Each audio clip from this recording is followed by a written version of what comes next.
Today I've returned to Pontypool and I'm with Jeff Simmons. Now Jeff Simmons had a sighting a long time ago when he was just 16 years old in 1974. Fire away, Jeff. Well, it was 1974, as we said.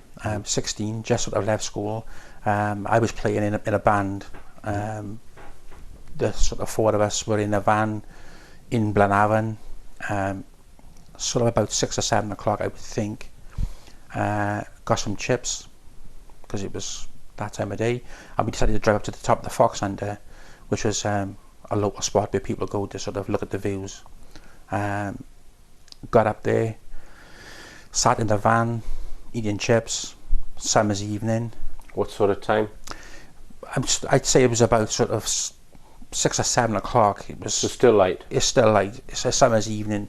You can still see off into the distance, right across to the horizon, you know. Right, because here in the valleys, sometimes you've got no visibility because of the cloud. Other times it's so it was clear day. It was a beautiful day. Right.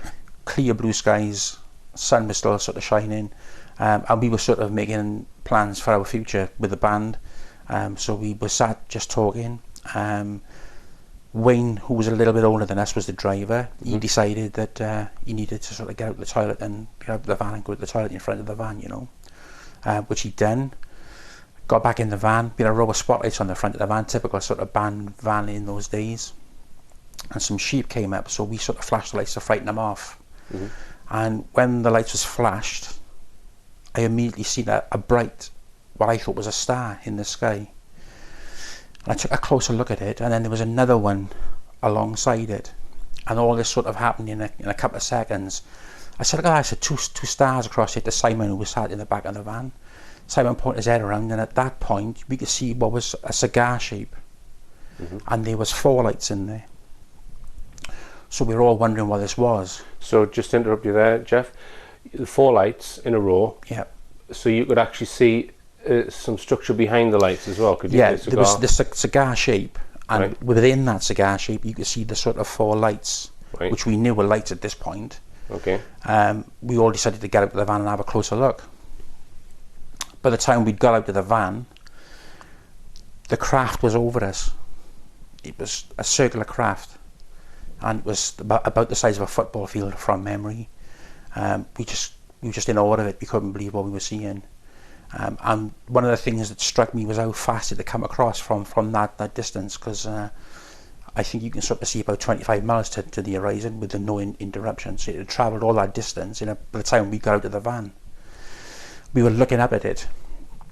There were some sort of pylons to the right hand side of us. We'd made our way across there because that's where it was above us there. At this point I thought there were like lights running around the outside of it, I could see. And then Wayne got back in the van and tried to start the van, but the van wouldn't start. And then what happened was something from the centre of the craft came out and dropped down into what was the lower car park. Now I didn't know what it was at this point because it was somewhere I'd never been, but Simon was living in the area. I said to him, "What's down there, Simon?" And he said, "Oh, it's just a lower car park." He said, "It's just a dingle down there." So at this point, this craft shot off and went towards Abergavenny, but didn't build up speed, no sound off it, just went and it was gone. And this other craft was down in the bottom now. So something came out of the larger craft, field-sized craft. Okay. When this craft shot off, the main one, the van started. And Wayne was shouting to us to get in the van and go. He wanted to go. And I said, "I'm going down there." I said, I've got to know. Even though I was frightened, I was absolutely petrified what I'd seen. I had to go down and have a look to see what was down there. And I said to Simon, "How far is it to walk?" He said, "We can walk it. It's no problem." So Simon said he was coming with me. And then there's another boy with us, Yucca. He was the other boy in the band. He said, "I'm coming with you too," which left Wayne on his own. And then I think Wayne sort of realised that he was sort of the oldest one of us and he had to look after us and what have you. I think that's what it was. He agreed then to take us down. So we got in the van and we went down to the bottom car park. When we got down there, we parked the van, got out, and we could see this smaller craft that had come out, and it was like as if it was scanning the area. So how high off the ground would it have been? Well, at this point it was dark. It was getting dark, so it was difficult to see. I couldn't make out where the dingle was in comparison to where the craft was. Right, but by the time you'd got down to this place, it had got dark. It was getting dark because all you could see was like this light. Mm-hmm. It looked like a light underneath the craft, Mm-hmm. and the craft was sort of scanning back and forth. And this went on for quite some time. Did you get any impression of the shape of the craft? Just circular again, I think. Circular, okay. Yeah. And size? Obviously smaller than the larger Yeah, a one. lot smaller. Very difficult to say, to be honest.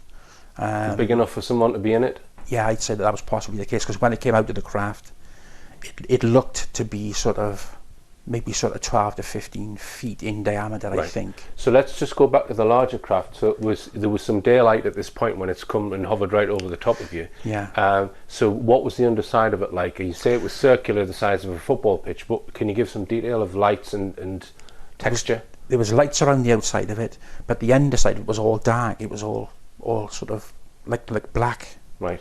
I couldn't see any definition of what was there. Right. But again, it was, when we saw the main craft, there was a light sky, so it wasn't like it was black at this point. It was a light sky and it was a dark craft, but there was lights running around the outside of it. Mm-hmm. And can I just ask, were they rotating or were they still? Can you remember? They were running around. So there was some movement of the... There was some movement of light. Right, okay. There was. Yeah. But no sound. Right. And as I say, when it took off, it didn't sort of build out, so it just went, and it was gone. Mm-hmm. And the moment that craft went, the van started. But when we were down in the bottom there, this thing looked like it was scanning the dingle. But as I say, because it was dark at this point, I couldn't make out how far off the ground it was. Mm-hmm. But I had this impression or this feeling that this craft was coming back behind us, the main one. How close did you get to that thing that was scanning the land? Difficult to say. We were in the bottom car park. We couldn't go any further because it was a dingle. We couldn't see. So it's not changed that area any? I don't think so. I mean, I haven't been up there for Right. I don't know how many years. Right. So you didn't wait until this smaller craft still there when you left? It was still there when we left. Yeah. Right. And I tried to get Wayne to go back, because once I knew there was a car behind us, I wanted to see what the outcome of this was. Right. But Wayne wasn't having any of it. I'm going. Right. So I then persuaded him to go to the local pub where my two older brothers were, mm-hmm. And tell them about it. And when we got there, a friend of theirs wasn't surprised that we'd seen this craft. And they named Richie Havens, and he said he wasn't surprised at what we'd seen, because all the locals had sort of seen different lights in the sky and different sorts of goings on, you know. Mm-hmm. And he also said that up here somewhere there's a magnetic field, and he said that it was his thoughts that they were attracted to that for some reason. All right. You don't know why he thinks that, or you just something. He seemed, because to start with, I was a little scared of him, because I thought that maybe he was sort of taking the mick out of us a bit, but he wasn't. He was quite serious that he'd had lots of friends who told him about different stuff going on up here, lights in the sky and that sort of thing. Location itself, do you know anything significant about it? I mean, Well, certainly interesting landscape, and it's well secluded. So if a craft was down in that dell, it wouldn't be picked up on radar, would it? No, absolutely not. Amazing how they seem to choose these remote, not far out the way, but fairly remote.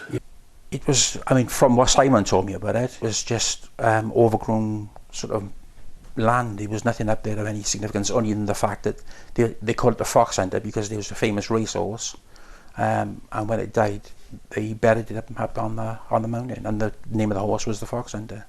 right. And what about the other members of the band? I mean, are they still in the area? Simon was sort of my age. Simon and I first met when we were about 11 or 12, playing in bands. He played guitar, I played drums, mm-hmm. And we've been friends sort of ever since, really. But as life sort of moves on, you move on, you sort of you split up and you go your separate ways. I mean, if we can't meet any of them, if you could get an email statement from them without actually feeding them your story. Right, I'll do that. Right, okay. Because I've spoken with Simon a couple of nights ago, and he sort of because I spoke to him about it a few years ago when I played in a band with him, and he didn't want to talk about it at that time. He just said, I don't want to talk about it. Really? Yeah. And Wayne, the oldest guy, he was the same. I mean, for the following day, he just did not want to talk about it. Yeah. But I spoke to Simon recently because I knew that this was going to happen, and he was sort of more open to willing to talk about it, you know. So we're going to go out now and we're going to drive to the spot where the football field-sized circular UFO hovered over Jeff's van, and then released another craft below it, and we're going to go and film the dingle. Okay.